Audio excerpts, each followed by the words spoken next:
আসসালামু আলাইকুম। এটা কোনো কথা? এটা কোনো কাজ হলো? পিনাকির মতো লোককে জয় বাংলা করে দেওয়া হলো? এটা তো অস্বাভাবিক ঘটনা। এটার তো আমরা পক্ষপাতিত্ব করি না। আমরা যারা বাঙালি রয়েছি তার প্রতিবাদ জানাই। আসুন রাজুতে গিয়ে সকলে প্রতিবাদ জানাই, কেন জয় বাংলা করে দেওয়া হলো পিনাকি ভট্টাচার্যের ফেসবুক পেজ। কেন এমনটি কাজ করবে মেটা পিনাকির মতো লোকের সাথে?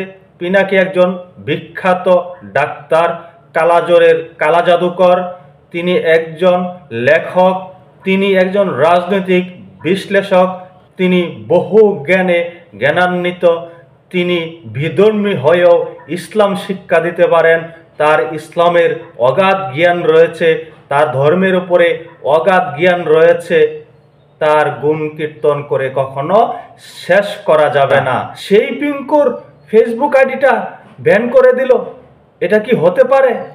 মেটা এই কাজটি করতে পারলো? বাংলাদেশের একজন বিখ্যাত ব্যক্তি, বাংলাদেশের একজন বিপ্লবী, যার কথায় মানুষের বাড়িতে বোলরোজার কাণ্ড ঘটে, যার কথায় ধানমন্ডি 32 নাম্বার ঘুরিয়ে দেওয়া হয়েছে, এটি কিন্তু আমরা তাদের কনভারসেশনে দেখেছি, তাদের ভিডিও কনভারসেশনে তিনি এবং সাংবাদিক ইলিয়াস কনভারসেশন করে কিভাবে হাসি তামাশা করছিল, কিভাবে দিক নির্দেশনা দিচ্ছিল ধানমন্ডি 32 নম্বর ভেঙে দেওয়ার জন্য।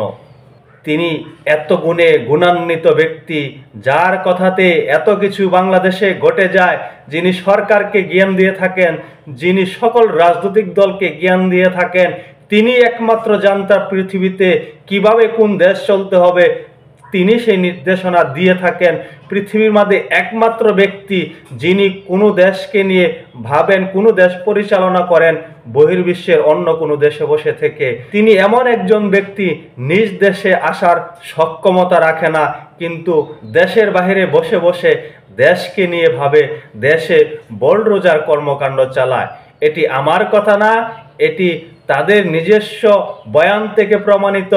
এবং আমাদের বাংলাদেশের একজন বিখ্যাত সাংবাদিক মাসুদ কামালও এমন কথাটি কিন্তু বলেছেন, যে দেশের বাইরে বসে বসে বড় বড় কথা বলে, যার কথা শুনলে অনেক সময় মানুষের অজু নষ্ট হয়ে যায়। এই অজু নষ্ট হয়ে যায় যার কথা শুনলে, সেই ব্যক্তির আইডল হলো এই জেনজি জেনারেশনের বড় একটি অংশ।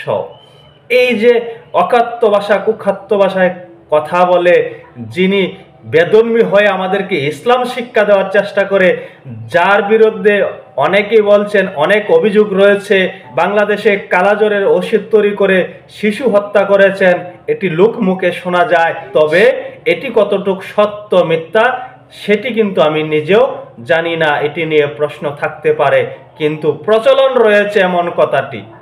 তিনি বাংলাদেশের বিখ্যাত বিখ্যাত ব্যক্তি নিয়ে অনেক কথাই বলেন, ব্যক্তিগত সমালোচনা করেন, কিন্তু কেউ তার সমালোচনা করতে পারে না। যদি তার কেউ সমালোচনা করতে চায়, তিনি তেল বেগুনে জ্বলে ওঠেন, তাকে হুমকি দামকি দিয়ে থাকেন।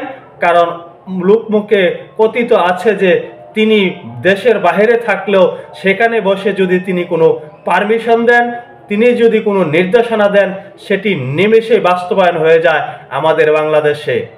যার কারণে অনেকে তার বিপক্ষে, তাকে নিয়ে সমালোচনা করতেও ভয় পায়। আমাদের বাংলাদেশের অন্যতম সিনিয়র সাংবাদিক মাসুদ কামালকেও নিয়ে তিনি যে ধরনের বিদ্রূপ মন্তব্য করেছেন, তার ঘাড় ধরার চেষ্টা করেছেন, মাসুদ কামাল এই নিয়ে কিন্তু প্রতিবাদী উত্তরও দিয়েছেন।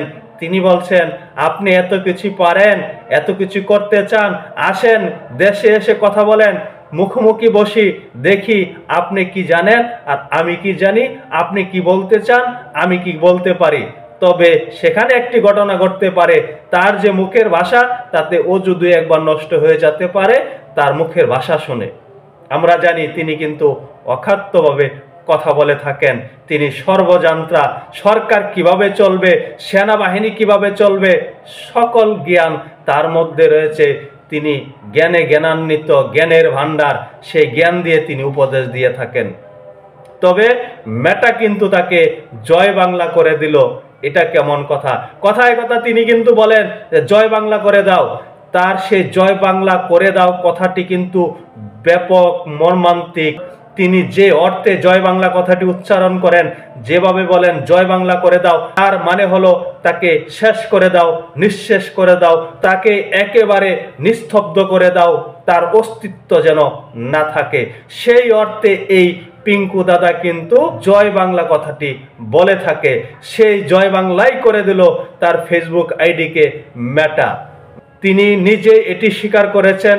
তিনি ইউটিউবে একটি পোস্ট দিয়েছেন, সেই পোস্টে বলেছেন বামপন্থীরা যে পুলিশের ওপর আক্রমণ করেছে, সেই আক্রমণের ছবি অর্থাৎ প্রথম আলো যে ছবিটি প্রকাশ করেছিল সেই ছবিটি তিনি ফেসবুকে পোস্ট করেছেন, যার কারণে তাকে 1 মাসের জন্য ফেসবুক ব্যান করে দিয়েছে। তিনি ফেসবুক থেকে জয় বাংলা হয়ে গেলেন। সকলে ভালো থাকবেন, সুস্থ থাকবেন, নিরাপদে থাকবেন। আল্লাহ হাফেজ।